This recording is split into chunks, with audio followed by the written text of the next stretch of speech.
Retro design has been a staple in modern automotive design. This has led to many successful returns, such as the Ford Bronco, the Dodge Challenger, and even bold designs such as the Lamborghini Countach. Now, Volkswagen wants to get a piece of this retro pie. Enter the ID.Buzz. That's right, the Buzz. I mean, Buzz. I mean, Buzz? Yeah, it's a pun. You remember that, right? Volkswagen's 60s bus that took everyone and their hippie friends to the beach to go surfing? Yeah, that bus.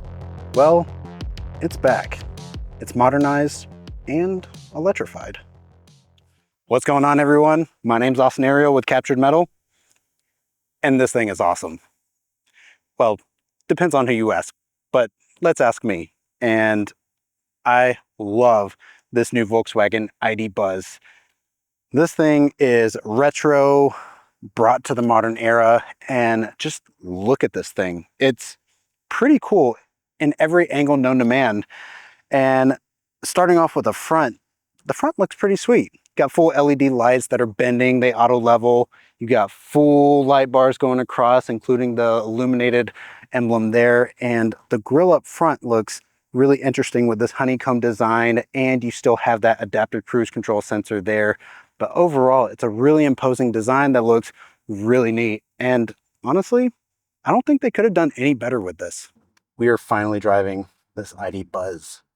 This thing is so quiet. First impression though, I know I said this earlier, but the windshield is just so far ahead of you.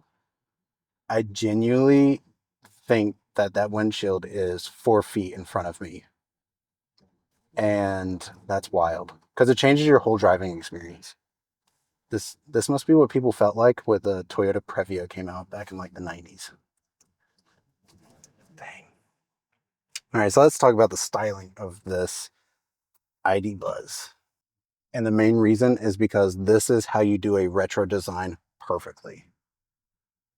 A lot of car companies have attempted retro designs in recent times. They do okay, but this is a fun retro design. I love the two-tone. Mahi green. Mahi green. I love this color. Green is my favorite color, so I'm biased. But this just looks fantastic. This car just reeks of fun. Like when I first saw him pulled up, for one, this thing is a lot larger in person than it looks like in pictures.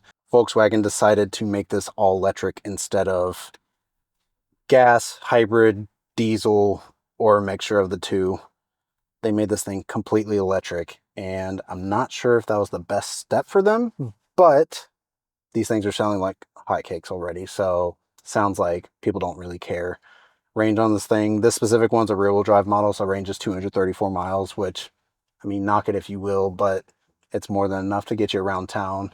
If you got a road trip, then you can easily just stop at charging stations. And my wife's car is an EV, and we've taken it all the way down to Miami, and it really wasn't that bad. Not a bad road trip car, by the way. But this is just great. It's super comfortable, quiet.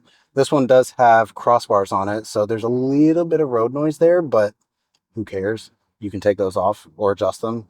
And even with the crossbars on, you don't hear the wind noise that terribly bad. Driving this thing with the regenerative braking is like smooth. It's so smooth. It's not jerky at all. So this does have regenerative braking. From what I understand, it only has one setting, which is fine. A lot of EVs only have one setting, but this one is just very comfortable. It's not jerky. It doesn't just like choke you on the seatbelt. You can live if you use the regenerative braking, and it's got a little dial here so you can see how much battery you are regenerating. 0 to 60 on the rear-wheel drive is in the high 7s, I believe, or low 7s. I know the all-wheel drive 0 to 60 is 6 seconds flat, which is more than enough power for a van. A 7,000 pound van. This thing is not a lightweight, but with any 6.7. EV, 6.7. Wow. Yeah, that's plenty. But for a 7,000 pound van, this is more than adequate as far as handling. I mean, with any EV, you get a low center of gravity. This thing is aerodynamic, even though it's mildly shaped like a brick. But I think the drag coefficient is like 0.28, which is nuts. That's actually really aggressive, or slippery, as they would say. Build quality in this thing is fantastic. Anything from the VAG group is going to be great. I mean, they're known for not creaking on the inside. Even on the luxury level, every time I sit in an Audi versus a Benz, or even a BMW, which I'm biased towards, you know, nothing ever creaks. Pothole, not a single creak. This thing is super quiet. I love the colors. This is the Dune interior.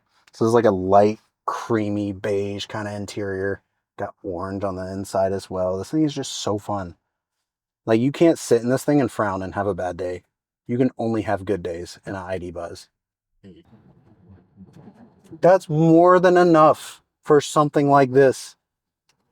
Every mom with a Toyota Sienna is punching the air right now. Steering is light, but it's actually pretty direct. Not that it matters in a vehicle like this, but still feels great. The touchscreen, I was nervous going into this, truth be told, just because a lot of companies like Lexus, Volkswagen, they get a lot of flack for like putting everything in the touchscreen. But this, from what I heard, is their newest version of the touchscreen. And everything about this just, it's perfectly fine. Like, the volume control is just adequate.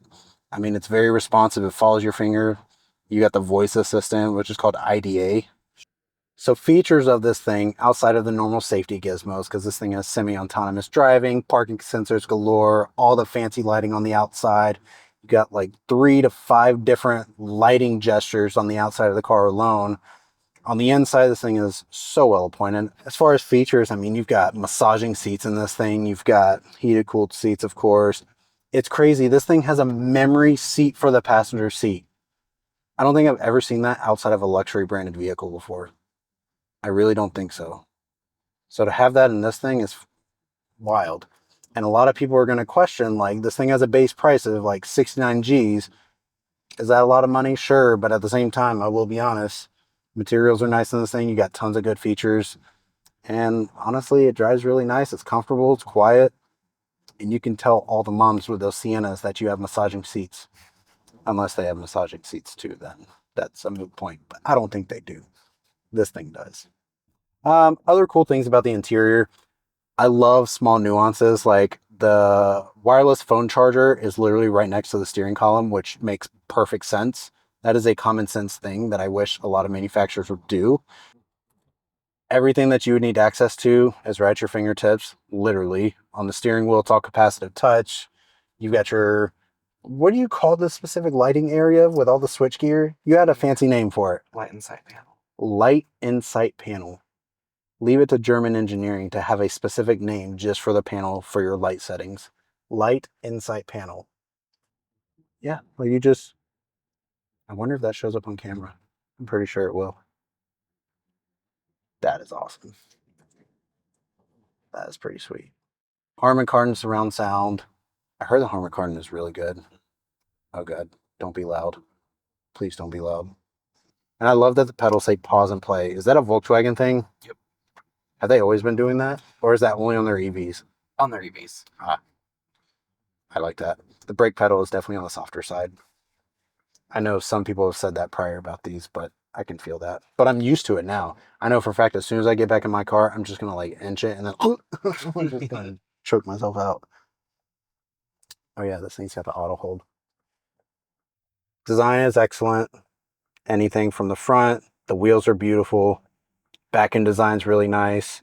The back end design reminds me of their Eurovan that they had here in the States back in like the 90s. So it's like they mix 2 or 3 of their prior models into this thing. Drives well.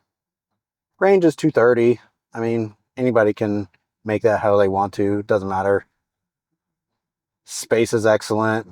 It's comfortable. It's quick. I don't understand what there isn't really to love about this thing. I think it's a really well-rounded piece of machinery.